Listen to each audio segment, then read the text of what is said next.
5 most underrated movies of TFI budget and collections. First movie వచ్చేసి జగడం. Release టైంలో mixed talk వచ్చి మూవీని flop చేశారు, కానీ ఇప్పుడు ఇది కల్ట్ క్లాసిక్.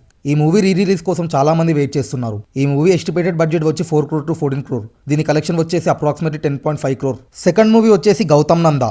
ఈ మూవీ కాన్సెప్ట్ చాలా బాగుంటుంది, కానీ ఆ టైంలో ఆడియన్స్ కి ఎక్కలేదు. ఇప్పుడు దీని most under rated movie of the TFI అని అంటున్నారు. ఈ మూవీ బడ్జెట్ వచ్చేసి 26 crore అండ్ కలెక్షన్ వచ్చేసి 30 crore. థర్డ్ మూవీ వచ్చేసి కలేజా. మహేష్ బాబు గారి కెరీర్ లోనే one of the best film అని చెప్పొచ్చు. ఈ మూవీలో కామెడీ బాగుంటుంది, స్టోరీ బాగుంటుంది, సాంగ్స్ అండ్ బీజిఎం బాగుంటాయి, కానీ దేవుడు అనే కాన్సెప్టే ఆడియన్స్ కన్విన్స్ కాలేకపోయారు. ఈ మూవీ బడ్జెట్ వచ్చేసి 38 crore, కలెక్షన్ వచ్చేసి 18.08 crores. ఫోర్త్ మూవీ వచ్చేసి వేదం. ఈ మూవీ మల్టీ స్టారర్. ఆ టైంలో ఆడియన్స్ ఎక్కువగా మాస్ అండ్ కమర్షియల్ ఎంటర్టైనర్స్ కోరుకునేవారు. అల్లు అర్జున్ నుండి మాస్ ఎక్స్పెక్ట్ చేశారు, బట్ వేదం మాత్రం రియలిస్టిక్గా real life struggles, social message పై మూవీ ఫోకస్ చేసింది. ఈ మూవీ టీవీ అండ్ ఓటీటీలోకి వచ్చాక అందరూ అభినందించారు. ఈ movie estimated budget 3 crore to 16 crore, collection వచ్చేసి అప్రాక్సిమేట్లీ 10.5 crore. ఫిఫ్త్ మూవీ వచ్చేసి ప్రస్థానం. ఈ మూవీ మొత్తం పొలిటికల్ డ్రామా మీద నడుస్తుంది. అప్పట్లో ఆడియన్స్ కి comedy scenes, mass fights, hero elevations, item songs ఉంటే మూవీ హిట్.